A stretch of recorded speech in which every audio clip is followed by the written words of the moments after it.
विजयनगर व्यापार और वाणिज्य का एक महान केंद्र था। कई देशों से व्यापारी अपने व्यापार करने और समृद्ध राजा कृष्णदेवराय के राज्य में बसने आते थे। अक्सर वे राजा के लिए दुर्लभ और महंगे उपहार भी लाते थे।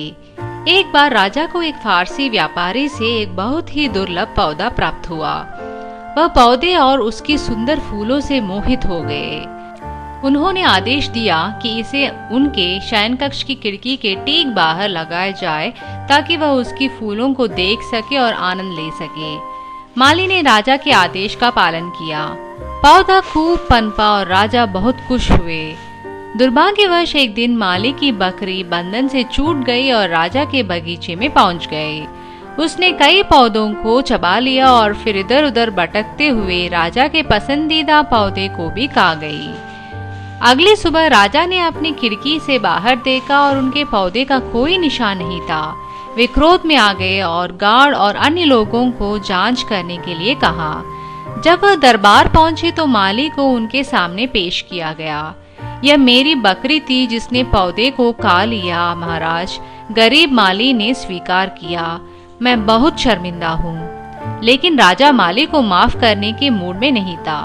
वह जिम्मेदार था, इसलिए राजा ने उसके लिए मृत्युदंड का आदेश दिया। जब माली की पत्नी ने इसके बारे में सुना तो वो दौड़ते हुए दरबार पहुंची और दया की भीख मांगी। लेकिन राजा ने अपने आदेश बदलने से इनकार कर दिया। निराशा में वह तेनालीरामन के पास गई, जिसकी बुद्धिमानी जग प्रसिद्ध थी। उन्होंने उसकी कहानी सुनी और उसे कुछ सलाह दी, कहते हुए कि ठीक वैसे ही करना जैसे उन्होंने कहा था। अगले दिन महल के बाहर सड़क पर एक बड़ी भीड़ जमा हो गई। एक बकरी को माली की पत्नी एक मोटे डंडे से पीट रही थी। बकरी जोर से चिल्ला रही थी और महिला उस पर चिल्ला रही थी। शोर अदालत तक पहुंच गया और राजा ने एक अधिकारी को पता लगाने के लिए कहा कि यह हंगामा क्यों है। महिला को बकरी पीटते हुए देखकर अधिकारी उसे राजा के दरबार में ले गया। यह महिला एक बकरी को पीट रही थी महाराज, अधिकारी ने समझाया। राजा ने इसका कारण जानना चाहा।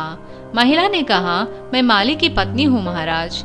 इस आबागी बकरी की हरकतों के कारण मेरे पति की मौत हो रही है। यह मुझे विधवा और मेरे बच्चों को अनाथ बना रही है। मेरे पति बकरी की गलती का भुगतान कर रहे हैं। बकरी को मेरे पति की हत्या के लिए भुगतान करना चाहिए।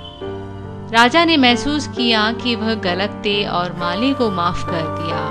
और माली का परिवार चुपचाप तेनालीरामन को आशीर्वाद दिए उन्हें बचाने के लिए।